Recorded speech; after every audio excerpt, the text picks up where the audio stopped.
అనంత కరుణామయుడు, అపార కృపాశీలుడు అయిన అల్లాహ్ పేరుతో ప్రారంభిస్తున్నాను. మహాప్రవక్త సల్లల్లాహు అలైహి వసల్లం జననానికి అరబ్ దేశాన్ని ఎంచుకొనుట. సృష్టి ప్రక్రియ. Page number 4. సృష్టికర్త అయిన అల్లాహ్ తన దివ్య నూర్ ప్రకాశముతో ముహమ్మద్ సల్లల్లాహు అలైహి వసల్లం గారి నూర్ను ప్రప్రథమముగా తయారు చేశాడు. ఆ నూర్తో సృష్టి ప్రక్రియను అల్లాహ్ చేపట్టాడు. ఫరిస్తా దైవదూతలను, అర్ష్ దైవ సింహాసనంను, సూర్యచంద్రులను, నక్షత్రాలను, కలమును, స్వర్గమును, నరకమును, ఈ ప్రపంచమును, జిన్నాతులను, మానవులను, అన్ని ధాతువులను మరియు సమస్త జీవ నిర్జీవులను అల్లాహ్ సృష్టించాడు.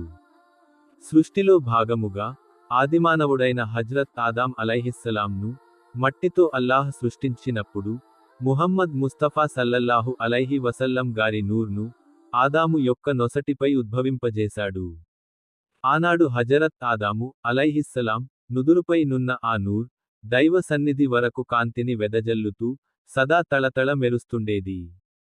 మానవులంతా ఆదాము అలైహిస్సలాం మరియు హవ్వ అలైహిస్సలాం యొక్క సంతానమే. ఆ నూర్ క్రమక్రమముగా హజ్రత్ ఆదాము అలైహిస్సలాం నుండి హజ్రత్ షిష్ అలైహిస్సలాంకు మరియు హజ్రత్ షిష్ అలైహిస్సలాం నుండి హజ్రత్ ఇద్రీస్ అలైహిస్సలాంకు తదుపరి హజ్రత్ నూహ్ అలైహిస్సలాం వరకు చేరింది.